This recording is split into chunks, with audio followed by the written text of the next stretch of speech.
অনিতার আইবুড়ো ভাতের দিনটা আমরা খুব মজা করেছিলাম। যদিও আমাদের মিস্ত্রিদের কাজ তখনও চলছিল। প্রায় সব কাছের বান্ধবীদের নেমন্তন্ন করেছিলাম।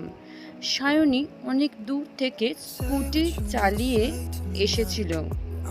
অনিতাকে খুব সুন্দরভাবে সাজানো হয়েছিল। সবাই নিচে বসে খাওয়া দাওয়া করেছিলাম। পম্পা বৌদি আর বন্দনা বৌদি অনেক কাজ করেছিল। আমার দুই ননদ সেদিন খুব সুন্দরভাবে পরিবেশন করেছিল।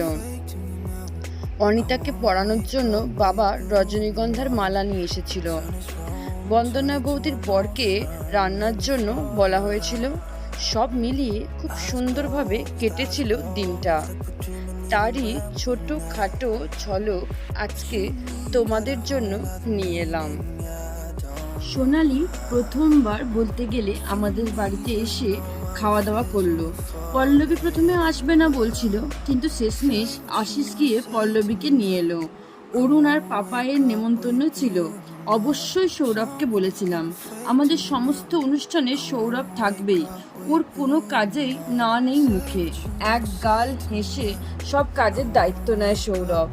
কুশল আমাদের সাথে খাওয়া দাওয়া করলো। সমস্ত বাজারঘাট আশিস একাই সামলেছিল। আমি শুধু সারাদিনে 4 বার করে চা খাচ্ছিলাম পায়খানা না হওয়ার জন্য। মনু আমার ননদই অনিতাকে সুন্দর করে সাজিয়েছিল আমার হার কানের দিয়ে। আর অনিতার জন্য আমি অপু বৌদির কাছ থেকে একটা শাড়ি নিয়ে এসেছিলাম। অপু বৌদি পছন্দ করে দিয়েছিল। কাপড়টি পরে অবশ্যই অনিতাকে খুব সুন্দর লাগছিল। বন্দনা বৌদি সকাল থেকেই প্রচুর কাজ করছিল এবং মাঝে মাঝে ভুলভাল বকছিল। আমার নকাকার মেয়ে মুনুও অনুষ্ঠানে যোগদান করেছিল।